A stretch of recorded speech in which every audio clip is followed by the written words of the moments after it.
En medio de estas leyes que el Señor les estaba dando, los estaba preservando de una manera bastante estricta, que nos parece, porque Él sabía, tienen que ser librados de la aniquilación o de la asimilación. Entonces habían leyes como muy estrictas de que no se mezclen con otras naciones, no se vayan a casar, cuidado, hay que acabar con esto, hay que acabar con esto. Y entonces ellos se suponía que iban a entrar para no contaminarse y poder preservar el conocimiento del verdadero Dios, manifestarlo a las naciones y preparar ese camino de la venida del Mesías. Pero cuando vemos la historia y ya estamos llegando al libro de los Reyes y también al libro de Crónicas, ambos divididos en dos, nos está contando cómo a través de sus sucesivos gobiernos que ellos tuvieron, unos buenos, otros no tan buenos, se veía el fruto de cuando ellos caminaban según esos términos del pacto o cuando no, cuando obedecían la ley de Dios o cuando no.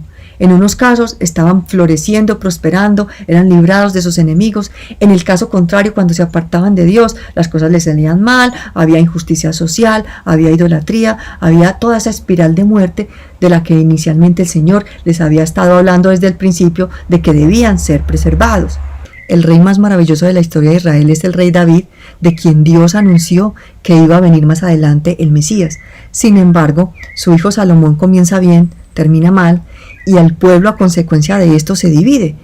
10 tribus al norte con capital Samaria y otras 2 tribus al sur con capital Jerusalén. El reino del norte se siguió llamando Israel, el reino del sur se quedó llamando Judá.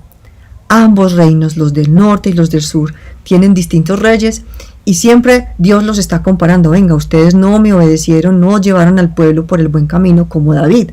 Siempre David era como la regla de oro para medir si un monarca se estaba comportando bien o se estaba comportando mal. Pero ellos continúan en esa espiral de apartarse de Dios, espiral de maldad, de injusticia social, de idolatría, de cosas por fuera del convenio que Dios había hecho con ellos desde el principio como nación, y entonces terminan en el año 722 a.C. el imperio asirio destruyendo y esparciendo por todos lados a esas 10 tribus del norte. Se acaba el reino de Israel y después en el 586 viene el imperio babilónico con Nabucodonosor y acaba con el reino del sur, destruye Jerusalén, incendia el templo y los poquitos que quedaron son llevados cautivos en exilio al imperio babilónico, que está más o menos en la tierra que hoy conocemos como Irak. Este momento en el que finalmente ya no queda nada del pueblo de Israel, en el que el templo fue destruido, es el momento más doloroso y casi como el corazón del Antiguo Testamento. Un reino que Dios había prometido, donde ellos iban a ser una nación escogida para hacer luz a las naciones, pero que termina lejos, en un exilio que iba a durar 70 años, pero sin tierra, con un templo destruido, parece sin ninguna esperanza.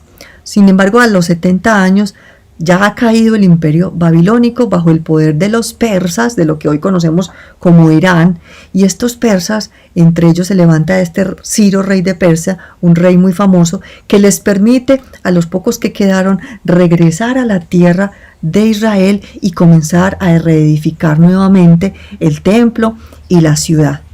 Todo esto que les estoy hablando de estos 70 años de cautividad quedaron más o menos narrados en estos libros de Reyes y Crónicas.